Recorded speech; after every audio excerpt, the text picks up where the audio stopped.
For a proper viewing experience, watching the video in a dark room is requested. However, for optimal viewing experience, watching the video in a dark room plus LED lights is very much recommended. Additionally to the LED lights, you can use some blankets if necessary. From Trollbot.exe with love.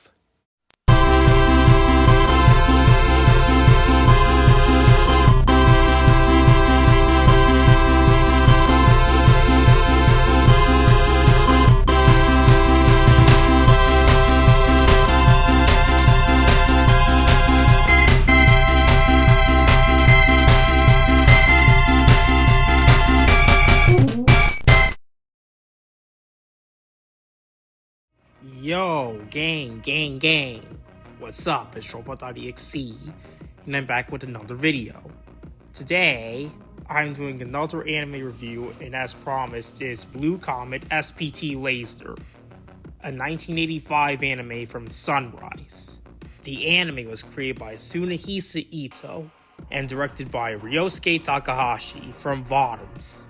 And as you can see, so far in this series, VOTOMS has gotten the highest rating out of any anime I've reviewed, with a 94%. So, 2 years from that success, would Ryosuke Takahashi strike again?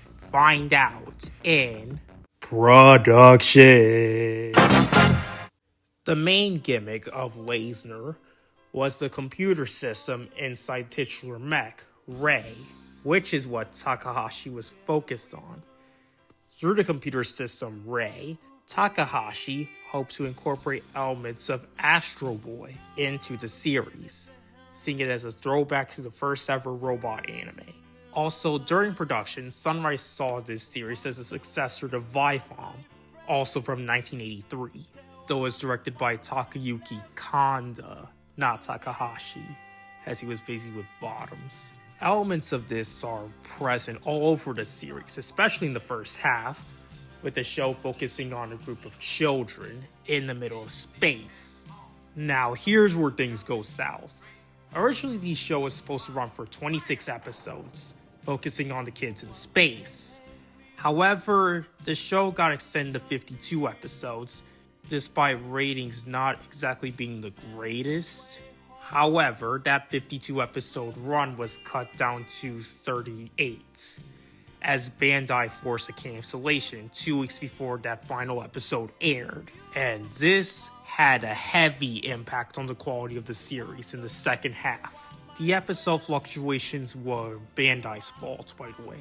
So after the series, 3 OVAs were released, the first 2 being basic recaps of the entire series, and the third filled in the gaps of the finale, episodes 37 and 38. That third OVA was supposed to reflect if Layzner got its full 52 episode run. However, spoilers, it didn't change much. So, after getting all that cleared up, let's move on to the story. The year is 1996, in a continuing Cold War between the United States and the Soviet Union. Humanity has expanded to Mars and is now setting up bases there. One base is visited by the Cosmic Culture Club, a group of 16 boys and girls led by Professor Elizabeth Krebley. Suddenly, the base is attacked by giant robots, and of the 16 students, only 5 survive. The 5 are confronted by Albatro Agiaska, an alien from the planet Grados. He warns that Earth is being targeted by a military invasion from the Gradosian Empire. Over the series, the kids warm up to Agi as they flee from the relentless Gradosians. And also, don't worry, Elizabeth survives. Okay, the hero. Our hero is Albatro Agiaska, voiced by Kazuhiko Inoue, famous for voicing Akira Kagane and Go Lion, Kakashi in Naruto, and Cars in JoJo's Bizarre Adventures, so he's had some pretty big roles. As for Agiaska, he tends to be pretty stoic most of the time, with the occasional emotional burst. He is a pretty simple character as a guy who wants to avoid war at all costs. More complex aspects of him coming out through the people around him, which makes him an interesting character.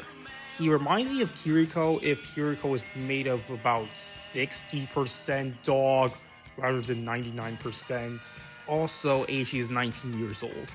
Next up is 14-year-old Anna Stephanie, voiced by Hiroko Imori, most famous for voicing Chaozu from One Piece and a young Pegasus Seiya from Saint Seiya. Bro, what are you Anna talking about, man? is the quiet kid of the group. She is usually to herself and is a very kind girl who does not wish to see conflict. However, she does have a massive crush on Eiji, who makes her temperature rise.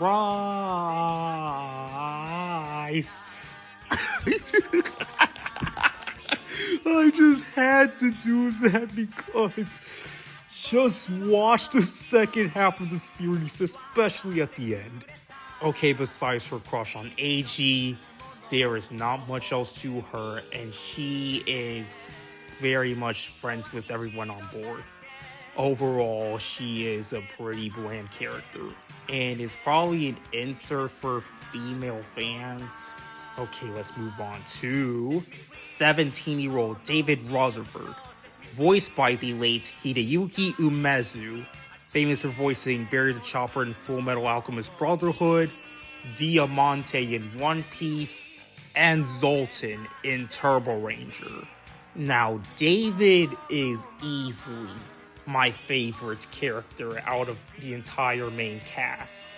David does not immediately trust Eiji, unlike everybody else, since his friend, Juno, was killed by one of the Gradosians. So they initially get into a lot of fights before they eventually become friends, and David becomes Eiji's battle partner, alongside 15-year-old Rowan Demetric, voiced by Katsumi Toriumi, famous for voicing Scott from Vifon. To be honest, at first I thought his last name was Dietrich, but after looking at subs and the actual series itself, besides the point, Rowan is the most level-headed and mature member of the group. And while he's not very interesting in the first half of the show, he more than makes up for it in the second half, becoming among the most complex characters in the entire series. He is another battle partner for Eiji, as he, David, and Rowan pilot 3 mechs, with Eiji taking the Layzner. Everything interesting about him I have to hide due to spoilers. So, let's move on to 16-year-old Simone Reflin, voiced by Fumi Hirano, most famous for voicing Rom Invader in Urusei Yatsura. I guess that's how it's pronounced. Simone is born from nobility and is a target of affection by many male characters, most particularly Arthur, whom we'll talk about a bit later. However, she seems to be a heartbreaker and kind of reminds me of Elastigirl from the first part of The Incredibles, like back in the golden days back in 1947. I tend to kind of like her as a character, personally. So let's move on to 17-year-old Arthur Cummings Jr., voiced by Yuji Shikamaru.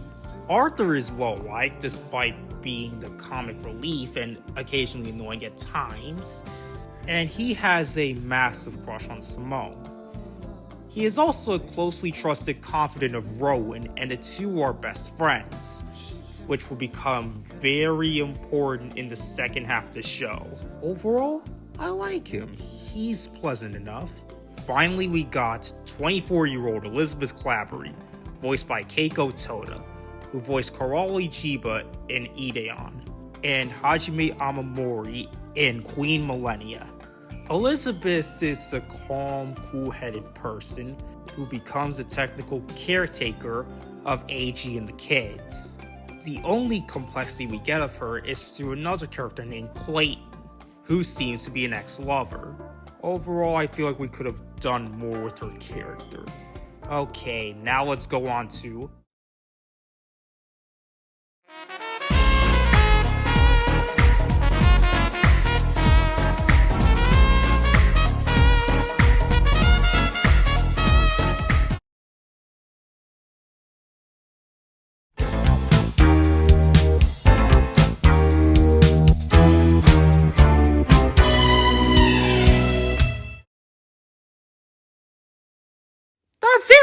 villains! The villains are the Gradosian Empire, an alien empire that seeks to invade and conquer Earth.